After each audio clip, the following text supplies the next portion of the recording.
ప్రభువైన యేసుక్రీస్తు పరిశుద్ధమైన నామంలో దేవుని పిల్లలకు శుభములు.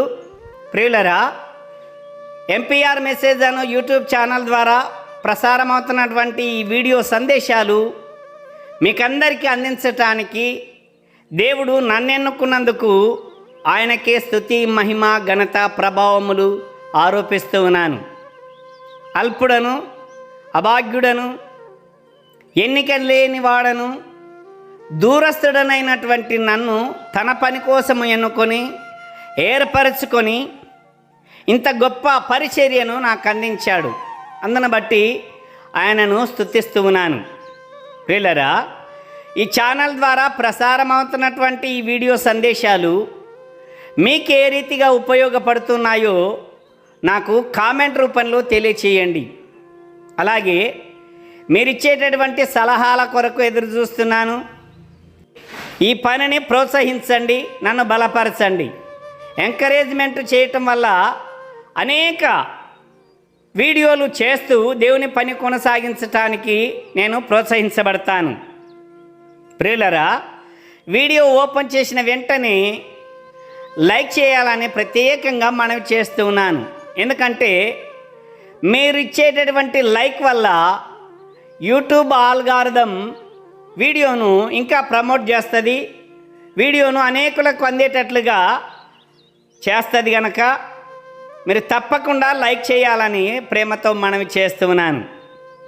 వీలైతే ఈ పరిచర్యలు జత పనివారుగా కొనసాగాలని మనవి చేస్తున్నాను. మీ స్నేహితులకు, మీ బంధువులకు, ఇరుగు పొరుగు వారికి ఈ వీడియోను షేర్ చేయండి, సబ్స్క్రైబ్ చేసుకోమని చెప్పండి. ఈ రీతిగా నాతో కలిసి దేవుని పని చేయాలని మిమ్మల్ని ప్రేమతో కోరుకుంటూ ఉన్నాను. మంచిది ప్రియులరా, ఈ వీడియోలో మూల పురుషులు వారి మూలాలు అన్న శీర్షికలో మొదటి భాగాన్ని ధ్యానం చేసుకుందాం. మూల పురుషులు వారి మూలాలు అన్న అంశము మీద శీర్షికల రూపంలో వాక్య సందేశాలు మీకు అందిస్తాను. మొదటి భాగంగా ఈ వీడియోలో కనానీయుల యొక్క చరిత్రను తెలియచేస్తూ ఉన్నాను. సంక్షిప్తంగా చెప్పడానికి ప్రయత్నం చేస్తున్నాను కనుక సావధానంగా వినండి. కనానీయులు ఎవరు? కనానీయుల యొక్క చరిత్ర. ప్రియులరా, పరిశుద్ధ గ్రంథాన్ని మనం పరిశీలిస్తే అనేక వంశావళులు మనకు కనబడుతూ ఉంటాయి. ఆ వంశాలకు సంబంధించినటువంటి మూల పురుషులు ఎవరు అన్నటువంటి ఆ సందేహాలు చాలామందిలో అలాగే ఉండిపోతూ ఉన్నాయి. మూల పురుషులకు సంబంధించినటువంటి పూర్తి అవగాహన చాలామందికి కొరబడింది. కనుక వ్రాయబడిన వంశావళులు తెలుసుకున్నట్ల ద్వారా వారికి కలిగినటువంటి స్థితిగతులు, వారు పొందినటువంటి అనుభవాలు మనకు పాఠాలు నేర్పుతాయి. కనుక తప్పనిసరిగా వారిని గూర్చి తెలుసుకోవటము చాలా ప్రాముఖ్యమని విషయము బైబిల్ మనకు తెలియచేస్తుంది. అపోస్తలుడైన పౌలు రోమీలకు రాసిన పత్రిక 15వ అధ్యాయము 4వ వచనము ఈ రీతిగా తెలియచేస్తుంది. ఏలయనగా ఓర్పు వలనను లేఖనముల వలని ఆదరణ వలనను మనకు నిరీక్షణ కలుగుటకై పూర్వమందు వ్రాయబడినవన్నీ మనకు బోధ కలుగు నిమిత్తము వ్రాయబడి ఉన్నవి అని వ్రాయబడింది. అనగా మూల పురుషులను గూర్చి తెలుసుకొనటం వలన మనకు బోధ కలుగుతుంది అనే విషయాన్ని ఈ వాక్యము మనకు తెలియచేస్తుంది. అలాగే యుగాంతమందున్నటువంటి మనకు దృష్టాంతములుగా ఇవి వ్రాయబడి ఉన్నవి అనే విషయాన్ని కూడా నేను మీకు తెలియచేస్తున్నాను. గనక మూల పురుషులు వారి మూలాలు తెలుసుకోవటము ఎంతో అవసరం అనేటటువంటి విషయాన్ని నేను మీ ముందుకు తెస్తూ ఉన్నాను. కనుక ప్రియులరా, ఈ వీడియోలో కనానీయులను గూర్చి మనము ఆలోచించగలిగితే కనానీయుల యొక్క చరిత్ర ఈ రీతిగా ఉన్నది. కనాను అన్న మాటకు బైబిల్ ఇస్తున్నటువంటి అర్థం మనం చూడగలిగితే వర్తకుడు అని చూస్తాం. కనాను అను పదానికి బైబిల్ ఇస్తున్నటువంటి అర్థము వర్తకుడు లేక వ్యాపారస్తుడు అని మన వ్యావహారిక భాషలో చెప్పుకోవచ్చు. ఇక ఈ కనానీయులు ఎవరు అన్నటువంటి విషయాన్ని మనం ఆలోచించగలిగితే, మొదటి విషయము, కనాను అన్నటువంటి వ్యక్తి నోవాహు కుమారుడగు హాము యొక్క కుమారుడు. జాగ్రత్తగా వినండి. నోవాహు యొక్క కుమారుడు అనగా నోవాహుకు 3 కుమారుడు. అందులో షేము, హాము, యాపేతు. ఇలా ఈ 3 కుమారులలో రెండవ వాడైనటువంటి హాము, ఈ హాము యొక్క కుమారుడే కనాను. ఆ విషయాన్ని ఆదికాండము 9వ అధ్యాయము 18వ వచనము మనకు స్పష్టంగా తెలియచేస్తుంది. ప్రియులరా, కనాను ఎవరు అనంటే కనాను యొక్క పుట్టు పూర్వత్రాలను మనం చూస్తూ ఉన్నాం. కనాను యొక్క తండ్రి హాము, హాము యొక్క తండ్రి నోవాహు అనే విషయాన్ని మనం చూస్తూ ఉన్నాం. ఇక రెండవ విషయము, కనానుకి కుమారులు ఉన్నారు. ఆ కనానుకు కుమారులను మనం ఆలోచించగలిగితే దాదాపు 11 మంది వంశీయులు మనకు కనబడతారు. ఆదికాండము 10వ అధ్యాయము 15 నుంచి 18 వచనాల మధ్య భాగంలో ఈ వ్యక్తుల యొక్క పేర్లు ఉంటాయి. అందులో ఒకరు షీదోను, 2 హేతు, 3 యోబీయులు, 4 అమోరీయులు, 5 గిర్గాషీయులు, 6 హివ్వీయులు, 7 అర్కీయులు, 8 సీనీయులు, 9 అర్వానీయులు, 10 షమారీయులు, 11 హమాతీయులు. వీళ్ళందరూ కనాను కుమారుల వంశావళులు అనే విషయాన్ని మనం చూస్తాం. ప్రియులరా, ఈ 11 వంశీయుల యొక్క జీవనం కోసము ఆయా ప్రాంతాలలో ఉన్నారు. ఈ 11 వంశీయులు లేదా ఈ వంశావళులు నివాసం చేసినటువంటి ప్రాంతాన్ని కనాను దేశము అని బైబిల్ మనకు తెలియచేస్తుంది. ఈ కనాను దేశములో నివాసం చేసినటువంటి ఈ కనాను కుమారుల యొక్క వంశావళులు 11 అయితే ఈ 11 వంశావళులందరినీ కనానీయులు అని బైబిల్ తెలియచేస్తుంది. అంటే షిదోనీయులు అనే పదం బైబిల్లో ఎక్కడ కనపడినా వాళ్ళు కనాను కుమారుల వంశానికి చెందిన వాళ్ళే, అంటే కనానీయులే. అలాగే హేతు కనానీయుడే. అలాగే యోబీయులు అన్నటువంటి పదం ఎక్కడ కనపడినా వాళ్ళ యొక్క మూలం కానానుకు చెందినదే. అలాగే అమోరీయులు అన్నటువంటి మాటను మనం చదువుతాం, వాళ్ళు కూడా కనానుకు చెందినటువంటి వాళ్ళే. గిర్గాషీయులు, హివ్వీలు, అర్కీయులు, షీనీయులు, అర్వానీయులు, షమారీయులు, హమాతీయులు అంటే వంశావళులకు సంబంధించి ఈ 11 జాబితాలు కలిపి కనానీయులు అని బైబిల్ మనకు పరిచయం చేస్తుంది. వీళ్ళు నివసించినటువంటి దేశమే కనాను దేశం. ఈ కనాను దేశానికి సంబంధించినటువంటి సరిహద్దును మనం చూడగలిగితే షీదోను నుండి గెరారుకు వెళ్ళు మార్గములో గాజా వరకు, అలాగే సొదొమ గొమొర్రా, ఆద్మా, షెబోయాయిము వెళ్ళు మార్గములలో లాసా వరకు ఉన్నటువంటి ప్రాంతాన్నంతా కనాను దేశము అని బైబిల్ మనకు తెలియచేస్తుంది. మళ్ళీ చెప్తున్నాను ప్రియులరా, కనానీయులు అంటే కేవలము ఒక్క వంశానికి చెందిన వాళ్ళు ఈ వంశానికి కనాను యొక్క కుమారులే కనానీయులు. జాగ్రత్తగా వినండి. కనాను యొక్క కుమారులే కనానీయులు. ఈ కనానీయులు దాదాపు 11 వ్యక్తులు, 11 మంది వంశీయులు, 11 వంశాలు కలిపినటువంటి వంశమే కానాను వంశము లేక కానానీయుల వంశములు అని మనము చూస్తూ ఉన్నాం. ఈ కనానీయులు నివాసం చేసినటువంటి దేశాన్ని కానాను దేశము అని బైబిల్ మనకు తెలియజేస్తుంది. ఈ కానాను దేశం యొక్క సరిహద్దును మనం చూడగలిగితే షీదోను నుండి గెరాకు వెళ్ళు మార్గములో గాజా వరకు, అలాగే సొదొమ గొమొర్రా ఆద్మా షెబోయాములకు వెళ్ళు మార్గములో లాసా వరకు మధ్య ఉన్నటువంటి ప్రాంతమంతా కానాను దేశము అని బైబిల్ మనకు తెలియచేస్తుంది. ఇక 4వ విషయాన్ని మనం గమనించగలిగితే ఈ కనానీయులకు శాపం ఉంది. ఈ కనానీయులను దేవుడు శపించాడు.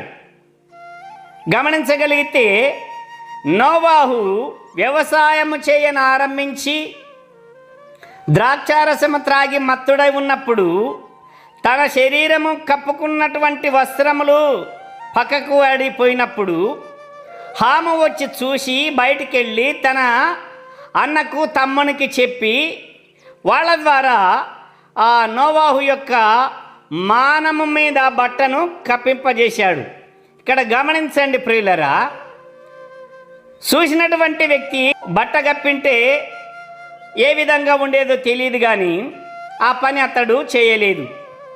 కనుక దేవుని చిత్తం ఏమై ఉన్నదో కానీ నోవాహు హామును శపించాలి వాస్తవంగా, కానీ హాము కుమారుడైన కానానును శపించాడు. అంటే తండ్రి యొక్క నిర్లక్ష్యము, తండ్రి యొక్క అపరాధము వల్ల కుమారునికి శాపమైంది. ఆ విషయము ఆదికాండము 9వ అధ్యాయము 25 నుంచి 27 వచనాలలో మనము చూస్తాము. నోవాహు ఏ రీతిగా శపించాడు అనంటే, కానాను తన సహోదరులకు అనగా దాసుడవుతాడు అని శపించాడు. ఎవరెవరు ఆ సహోదరులు అంటే యాపేతు సంతానమునకును అలాగే షేము సంతానమునకును ఈ కనానీయులు దాసులవుతారు అని నోవాహు శపించాడు. ప్రియులరా, కానానీయులు విస్తరించారు, కనాను దేశముగా వృద్ధి చెందుతూ ఉన్నారు. ఈ కనాను దేశము పాలు తేనెలు ప్రవహించు దేశముగా బైబిల్ మనకు తెలియచేస్తుంది. ద్వితీయోపదేశ కాండము 11వ అధ్యాయము 11వ వచనంలో చాలా సంపన్నమైనటువంటి ప్రాంతంగా, సస్యశ్యామలమైనటువంటి ప్రాంతంగా బైబిల్ మనకు పరిచయం చేస్తుంది. ఈ ఇంత మంచి సస్యశ్యామలమైనటువంటి ప్రాంతంలో ఈ యొక్క కనానీయులు నివాసం చేస్తున్నారు. ధనమెచ్చిన మదమచ్చును అని నానుడి. ఈ కనానీయులు అదే పొందారు. ఎలాగంటే ధన సమృద్ధి కలిగినప్పుడు, ఏ విధమైనటువంటి ఇబ్బంది లేనప్పుడు, ఏ విధమైనటువంటి కష్టం లేకుండా ఉన్నప్పుడు సుఖము పాపమునకు ప్రేరేపిస్తుంది అనే విషయాన్ని మనం చూడొచ్చు. ఈ కనానీయులు పాప ప్రవృత్తి కలిగినటువంటి వారు అని చెప్పటానికి ఒక ఉదాహరణ నేను మీకు తెలియచేస్తాను. సొదొమ గొమొర్రా ప్రజలు ఎలాంటి వాళ్ళు మనకు ప్రత్యేకంగా చెప్పాల్సినటువంటి పని లేదు. ఈ ప్రజలు కామ వికార చేష్టలకు పరాకాష్ట. వీళ్ళు వావి వరుస లేకుండా కామవాంఛను తీర్చుకోవడంలో వీళ్ళే సాటి అని మనం చెప్పొచ్చు. ఎందుకంటే ఆదికాండము 19వ అధ్యాయము 5వ వచనంలో మనము ఒక వాక్యాన్ని చూస్తాం. ఈ రాత్రి నీ యొద్దకు వచ్చిన మనుషులు ఎక్కడా? మేము వారిని కూడునట్లు మా యొద్దకు వారిని వెలుపలికి తీసుకొని రమ్ము అని లోతును అడిగారు. ఇలా అడిగినటువంటి వాళ్ళు బాలురున్నారు, వృద్ధులున్నారు అని బైబిల్ తెలియచేస్తుంది. అంటే పిల్ల మొదలుకొని ముసలివాడి వరకు కూడా కామవాంఛ కలిగిన వారుగా చాలా నీచాతి నీచమైనటువంటి జీవితానికి బానిసలైనట్లుగా మనము చూస్తాం ఈ కనానీయులు. ఇక మరో విషయాన్ని చెప్పాల్సి వస్తే, ఈ కనానీయులు వ్యాపారము చేసి ధనార్జన బాగా చేసేటటువంటి తపన కలిగిన వారు అని కూడా మనం చెప్పొచ్చు. ఈ విషయాన్ని జకర్యా గ్రంథం 14వ అధ్యాయము 24వ వచనంలో మనము చూడవచ్చు. వ్యాపార రీత్యా మంచి ధనార్జన చేసినటువంటి వాళ్ళుగా ఉన్నారు. అలాగే సుఖభోగాన్ని కోరుకునేవారు, సుఖాన్ని ఆశించేటటువంటి వారు, అలాగే బలమైనటువంటి వాళ్ళు, దేహదారుఢ్యము బలము కలిగినటువంటి వాళ్ళుగా ఉన్నారు అనే విషయాన్ని కూడా మనం చెప్పొచ్చు. న్యాయాధిపతుల గ్రంథం 18వ అధ్యాయము 7వ వచనం ఈ విషయాన్ని మనకు తెలియచేస్తుంది. మరొక విషయాన్ని మనం గమనించగలిగితే, వీళ్ళు సుఖాన్ని ప్రేమించేటటువంటి వాళ్ళు, కామవాంఛ కలిగినటువంటి వాళ్ళు, విచ్చలవిడి జీవితానికి అలవాటు పడిన వాళ్లే కాకుండా విగ్రహ పూజలు అధికముగా చేసేటటువంటి ప్రవృత్తి కలిగినటువంటి వాళ్ళుగా మనం చూస్తాం. నిర్గమాకాండము 23వ అధ్యాయము 23-24 వచనాలలో దేవుడు ఇదే విషయాన్ని తెలియజేశాడు. కనాను దేశంలో నివాసం చేస్తున్నటువంటి కనానీయులు విగ్రహ పూజలు కలిగినటువంటి వాళ్ళు అనే విషయాన్ని మనము గుర్తిస్తూ ఉన్నాం. ఇక మరో విషయాన్ని చూడగలిగితే, ఈ కనాను దేశంలో నివాసం చేస్తున్నటువంటి వీళ్ళందరినీ, అంటే ఎవరెవరు? షీదోనీయులు, హేతీయులు, యోబీయులు, అమోరీయులు, గిర్గాషీయులు, హివ్వీయులు, అర్కీయులు, షినీయులు, అర్వానీయులు, షమారీయులు, హమాతీయులు అన్నటువంటి 11 మంది లేదా ఈ 11 వంశీయులు నివాసం చేస్తున్నటువంటి కనాను దేశము పాలు తేనెలు ప్రవహించు దేశముగా బైబిల్ తెలియచేస్తుంది. ఈ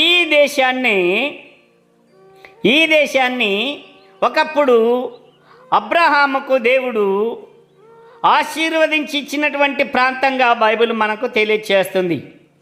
ఆదికాండము 15వ అధ్యాయము 21వ వచనంలో దేవుడు అబ్రహాముకు స్వాస్థ్యంగా ఇస్తాను అని వాగ్దానం చేసినటువంటి దేశమే, వాగ్దత్త దేశమే కనాను దేశం. అబ్రహాముతో చెప్పాడు, ఈ దేశము అనగా పాలు తేనెలు ప్రవహించు ఈ దేశమును నీకు నీ సంతానమునకు నిత్య స్వాస్థ్యముగా ఇస్తున్నాను అని చెప్పేశాడు. కానీ అబ్రహాముకు ఆ యొక్క కనాను దేశము స్వాస్థ్యముగా ఇవ్వబడాలి అనంటే ఆ దేశంలో నివాసం చేస్తున్నటువంటి 11 వంశీయులు తరమబడాలి. ఈ 11 వంశీయులందరినీ నిర్మూలము చేయాలి. అలా చేసిన తర్వాతనే కనాను దేశము అబ్రహాము సంతానమునకు స్వాస్థ్యముగా పొందడం వీలవుతుంది.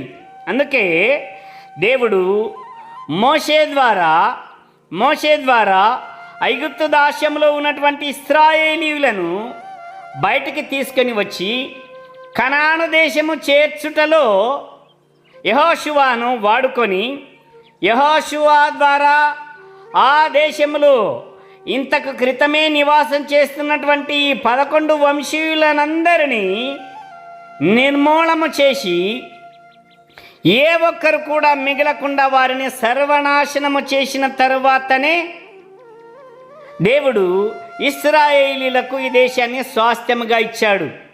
ప్రియులారా, గమనించండి, హాము చేసినటువంటి పొరపాటు ఏంటి?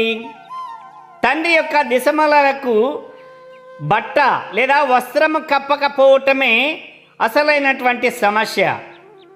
అతడు చేసినటువంటి ఆ నిర్లక్ష్యము నోవాహు తన కుమారుడైన హామును శపించడానికి బదులు హాము సంతానమైన కనానును శపించాడు. ఆ కనానీయులు ఎంత విస్తరించినా, ఎంత సుఖ సంతోషాలతో జీవించినా, ఎంత బలవంతులైనప్పటికీ కూడా వారందరినీ దేవుడు తుంచివేశాడు. వారందరినీ సమూలంగా ఇశ్రాయేలీయుల నాయకుడైన యెహోషువ ద్వారా సంపూర్ణంగా నశింపజేశాడు. చివరికి కనానీయులు అన్నటువంటి ఆ బలము కలిగిన వాళ్ళు, సుఖముతో జీవించేటటువంటి వాళ్ళు, సుఖాన్ని ప్రేమించేటటువంటి వాళ్ళైన ఈ విగ్రహారాధికులైన ఈ కనానీయులు పూర్తిగా తుడిచిపెట్టబడ్డారు అనే విషయాన్ని నేను మీకు తెలియచేస్తూ ఉన్నాను. సంక్షిప్తంగా తెలియచేసినటువంటి విషయం ఇది. ప్రియులరా, మరొకసారి నేను మీకు తెలియచేస్తున్నా. ఈ కనానీయుల యొక్క చరిత్రను మనం ఇప్పుడు చూశాం కదా. వీరిని దేవుడు శపించటానికి వాళ్ళ యొక్క పాపభోగ లాలన జీవితమే కారణమైంది. సుఖాన్ని ప్రేమించి సుఖానుభవముతో జీవించడం ద్వారా కామవాంఛ కలిగిన వారై, కామోద్రేకులై, వావి వరుసలు లేకుండా జీవించారు గనుకనే దేవుడు వీరిని తుడిచివేశాడు అనే విషయాన్ని నేను మీకు తెలియచేస్తూ ఉన్నాను. కనానీయులను గూర్చి మనము నేర్చుకుంటున్నటువంటి పాఠం, ఆస్తి కలిగిన, ఐశ్వర్యం పెరిగిన, సుఖము సంతోషము మనకు కలిగిన ఇవేవి శాశ్వతం కావు. వీటన్నిటిని ఇచ్చినటువంటి దేవుడే నాకు శాశ్వతమని అబ్రహాము ధనవంతుడైనప్పటికీ గుడారములో జీవిస్తూ, నేను పరదేశిని, యాత్రికుడనై ఉన్నాను అని దేవుణ్ణి ఎలా గణపరిచాడు. అట్టి జీవితం మనం కొనసాగాలని, అట్టి జీవితాన్ని మనం ప్రేమించాలని కనానీయుల యొక్క జీవితాలను బట్టి నేర్చుకుంటూ ఉన్నాం. మనమందరం ఆ రీతిగా మార్పు పొందిన వారమై కనానీయుల వలె కాకుండా అన్ని విషయములలో తగ్గింపు జీవితాన్ని కలిగి జీవిద్దాం. దేవుడు అట్టి కృప మనకు దయచేయునుగాక. ఆమేన్.